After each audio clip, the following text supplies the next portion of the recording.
मचा बवाल, जात पात की बेड़ियों में क्यों उलझा है इंसान। नमस्कार, मैं निधि रतन, आप देख रहे हैं नेशनल दस्तक तस्वीर भारत की। मानवता को शर्मसार करने वाली घटना फिर हमारे सामने आ रही है और लगातार मैं आपके सामने ऐसी खबरें लाती हूँ जो मानवता को शर्मसार कर देती है और झकझोर के रख देती है और सोचने पे मजबूर कर देती है कि आखिर हमारे देश में चल क्या रहा है। कहने के लिए हम आज़ादी के 75 साल मना रहे हैं, कहने के लिए हम व्हाट्सएप, फेसबुक, इंस्टाग्राम, तमाम सोशल मीडिया की डीपी पे तिरंगा लगा रहे हैं, कहने के लिए हम आज़ादी का महाउत्सव बना रहे हैं, लेकिन उसी आज़ाद भारत में इंसान का दुश्मन बनता जा रहा है। कैसे जाति के आधार पे भेदभाव हो रहा है, कैसे जाति के आधार पे दुष्कर्म किया जाता है, कैसे जाति के आधार पे अत्याचार किया जाता है, कैसे जाति के आधार पे आज भी जातीय भेदभाव किया जाता है। और जो सो कॉल्ड प्रोग्रेसिव पत्रकार हो, नेता, अभिनेता, प्रवक्ता हो, जो कहते हैं जातिवाद खत्म हो गया है, तो ये ना मानने वालों की भी एक जाति होती है, जाति पे बात ना करने वालों की भी एक जाति होती है, जाति भेदभाव करने वालों की भी एक जाति होती है। सबसे बड़ी घटना हमारे सामने आ रही है राजस्थान से। राजस्थान, वही राजस्थान जहाँ पे कांग्रेस की सरकार है, वही कांग्रेस जो भारत की राजधानी दिल्ली में बैठकर इंसाफ के लिए लड़ रही है, वही कांग्रेस जो ईडी, आईटी सेल, सीबीआई के खिलाफ मोर्चा खोले हुए है, वही कांग्रेस पार्टी जो इस देश में डेमोक्रेसी की हितैषी बनी हुई है। सोचिए, राजस्थान से एक दो खबर नहीं बल्कि लगातार ऐसी खबरें हमारे सामने आती रहती हैं जो मानवता को शर्मसार कर देते हैं। सोचिए किस तरीके से आज़ाद भारत में इंसान को गुलाम बनाया जा रहा है। जब मैं आपको ये घटना बताऊंगी तो आप अगर इस वीडियो से अगर आपकी रूह नहीं कांप रही है, अगर इस वीडियो से आप सोचने पे मजबूर नहीं हो पा रहे हैं, तो समझिए कि आपकी आत्मा मरी हुई है। सबसे पहले आप ये वीडियो देखिए। निजी रास्ता है, आम रास्ता है, इन लोगों ने बंद कर दिया है। इनके वजह से हमें बहुत परेशानी होती है। हमारी जो ये बकरियां हैं, और कम से कम आप देख रहे हो कि हमारे घरों के अंदर, हमारे बिलों के कम से कम 80 घर है। इसके अंदर हमारे यहाँ समाज के 80 घर है। 80 घर के अंदर कम से कम 700-800 भेड़ बकरियां हैं, जिनकी चारे की व्यवस्था नहीं हो पा रही है। सरकारी जो पड़त थी, इन राजपूत लोगों ने आने जाने का रास्ता बंद करके हमारे घरों में बैठे हैं और कई पशुधन हमारे उनकी मौत हो चुकी है। गायें मर चुकी है कई बकरियां मर चुकी हैं। बुरी दशा हो रही है और पानी पेशाब करने का भी रास्ता नहीं बचा है। आप पूछ सकते हैं इन बादशाह से, दादा आउन गाँव थोड़ा रास्ता बंद कर दियो, टिकट लगे थे पहले यो कने गया था भाई, गया को दिनो रास्ता को दिनो नहीं थे, मैंने को खपिया तो को मिलियो ने रास्ता और आज महीने हो गयो अपन कम महीने हल्लो हो गयो। घणी कोशिश करी यार, हाथ जोड़ी करी यार, पगे पड़िया पण अपने रास्ता को मिलियो नहीं हैं। आ बात है साहब, आपने घनी विनती है, मोरी हुनाई करो और मोने रास्ता दरो। इन लोगों ने हमको बंधक बना लिया है और ऐसी दशा तो जानवरों की भाई नहीं होती है। जानवरों के लिए जो बाड़ा बनाते हैं उनको भी निकलने के लिए रास्ता होता है। हम तो इंसान हैं, हमें रास्ता तो चाहिए, क्योंकि हर इंसान को जीवन जीने का अधिकार है, समान पूरक वो जीवन जीने का अधिकार हमारे संविधान ने भी दिया है। लेकिन इन लोगों की दबंगाई मानसिकता, इनकी सामंतवादी मानसिकता ने हमें ये इतने परेशान कर रहे हैं कि हमारा जीना भी दुर्भर कर दिया। आटा पानी भी नहीं ला सकते, हम आटा पानी भी नहीं ला सकते। रास्ता नहीं है, रास्ता नहीं है नहीं भाई, बाजार में जाने कोई रास्ता नहीं है सर। देखो ये पूरी तारबंदी की हुई है और हमने अपना कब्जा कर लिया, इनमें कोई रास्ता नहीं है। अब बूढ़ा आदमी है तो इन्हें उखड़ तो ले जाइए नहीं, बिना रास्ते में बैक। खबर राजस्थान के जोधपुर से है। किस तरीके से राजपूत समाज के लोगों ने शेड्यूल कास्ट बहुजन समाज के व्यक्तियों को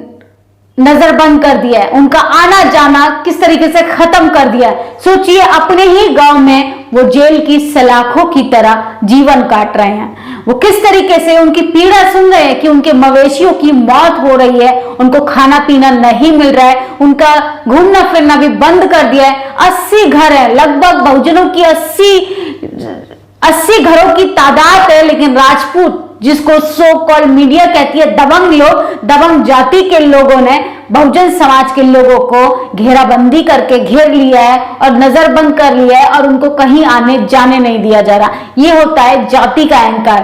क्या आज भी हम अपने आप को आजाद कह सकते हैं? कहने के लिए हम महाउत्सव मना रहे हैं, आजादी का महाउत्सव, वही महाउत्सव जिसका डंका भारतीय जनता पार्टी के नरेंद्र मोदी बजा रहे हैं, वही आजादी का महाउत्सव जिसमें सबकी डीपी बदलवा रहे हैं। लेकिन आरएसएस की डीपी बदलवाने की प्रधानमंत्री की ना हिम्मत है ना वो कोशिश कर सकते हैं। हम अपनी भावनाओं को आहत उन मुद्दों पे करते हैं जो जरूरी होते ही नहीं है। द कश्मीर फाइल हो, चाहे नुपुर शर्मा हो, चाहे नवीन जिंदल हो, तमाम इस तरीके की बातों को हम बयान में तब्दील कर देते हैं और अपनी भावनाओं को इतनी कमजोर बना लेते हैं कि हम इंसान के दुश्मन बन जाते हैं। इस खबर पे अगर किसी की भावना आहत नहीं हो रही है तो अपने आप को इंसान कहने पे शर्मिंदगी महसूस कीजिए कि आखिर हमारे देश में चल क्या रहा है। और प्रियंका गांधी वाड्रा से मेरा सवाल है कि जब वो यूपी इलेक्शन के दौरान बहुत बहुजन हितैषी बनी हुई थी, रेप पीड़िताओं की मां को टिकट बांट रही थी, हाथरस जाके दुख प्रकट कर रही थी, तमाम इस तरीके के कर्मकांड कर रही थी, तब उनको दर्द महसूस हो रहा था क्योंकि उत्तर प्रदेश का चुनाव नजदीक था। लेकिन राजस्थान में ये कोई पहली खबर नहीं है और ना ही आखिरी है। राजस्थान से ही वो खबर थी कि जितेंद्र मेघवाल को मूंछ रखने पे मार दिया गया। वही राजस्थान से खबर आती है कि महिलाओं को जूते में पानी पिलाया जाता है, उनको शोषित पीड़ित किया जाता है, उनके ऊपर अत्याचार किया जाता है और फिर पूछा जाए इन लोगों से कि आपके राज्य में इंसाफ कहां है, आपके राज्य में न्याय कहां है, तो कहते हैं ये तो सामाजिक कुरीतियां हैं, हम तो राजनीतिक कुरीतियों को दूर करना चाहते हैं। तो सोचिए कि किस तरीके से भारतीय जनता पार्टी हो चाहे कांग्रेस पार्टी हो, इन सब पार्टियों में कौन लोग बैठे हुए हैं और कौन लोग आपके हक अधिकारों की बात नहीं करना चाहते। कुछ लोगों की वजह से आपके आने वाली पीढ़ियों को मारा जा रहा है, कुचला जा रहा है, उनके साथ जातीय भेदभाव हो रहा है। सोचिए राजस्थान से खबर आ रही है, लोग महफूज नहीं है, अपने ही घरों में घुट घुट कर मरने को मजबूर हो गए। छोटे छोटे बच्चे उनके साथ भुखमरी से दम तोड़ रहे हैं, उनकी जो मवेशियां थे, भेड़ बकरियां, वो मर रहे हैं क्योंकि उनको चारा नहीं मिल रहा, पानी पीने को नहीं मिल रहा। यह है भारत की तस्वीर, आजाद भारत की तस्वीर, जिसमें हम आजादी का महाउत्सव मना रहे हैं और डंका बजा रहे हैं विदेश में जाके।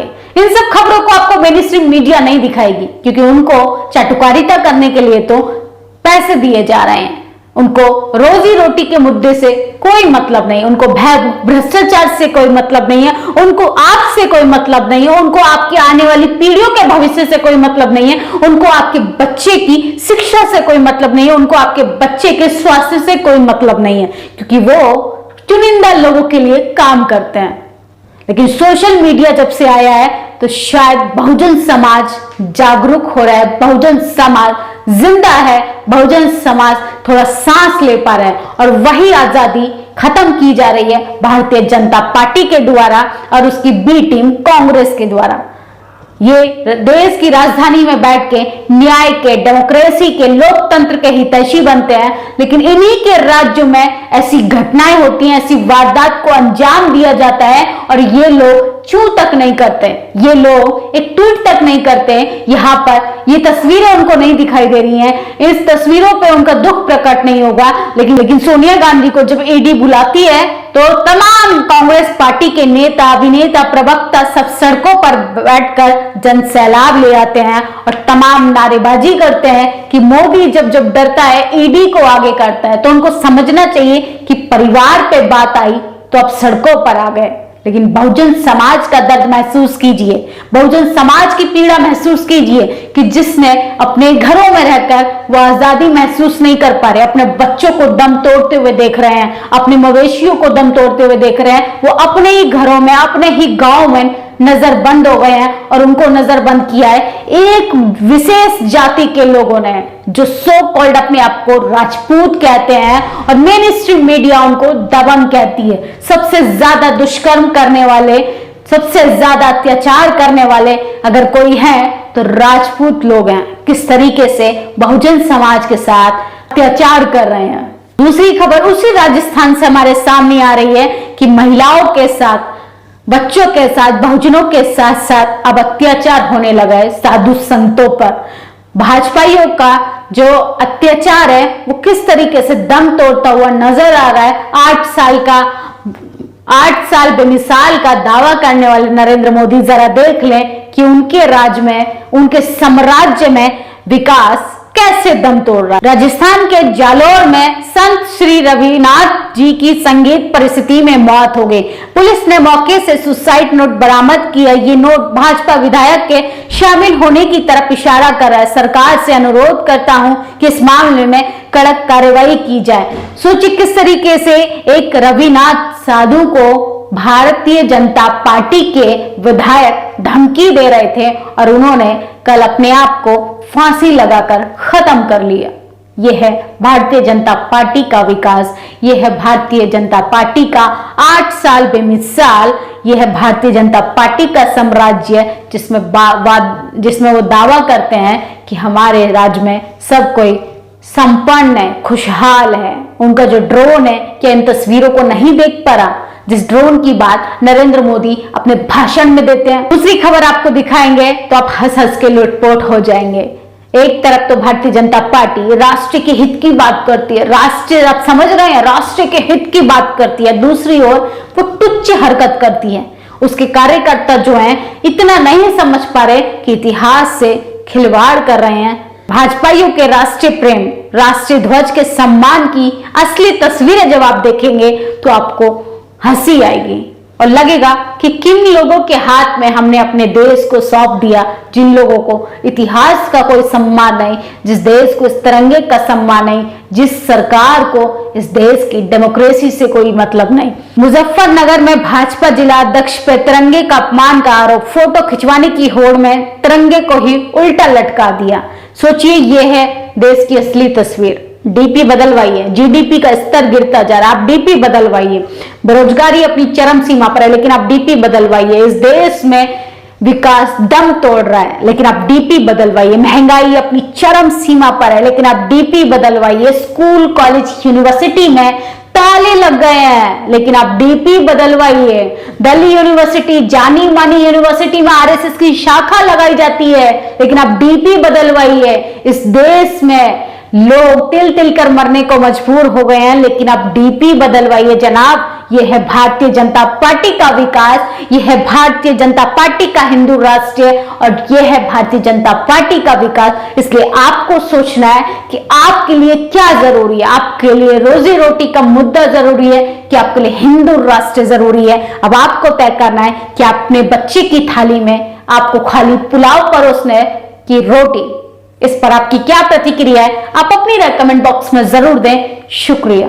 नेशनल दस्तक की आपसे गुजारिश है कि अगर इसको बचाना चाहते हैं तो नेशनल दस्तक को सब्सक्राइब करने के लिए रेड कलर के सब्सक्राइब बटन को दबाएं, फिर बेल आइकन की घंटी दबाएं। नेशनल दस्तक को बचाने के लिए बहुत जरूरी है कि हर खबर को शेयर करें, लाइक करें, कमेंट जरूर करें।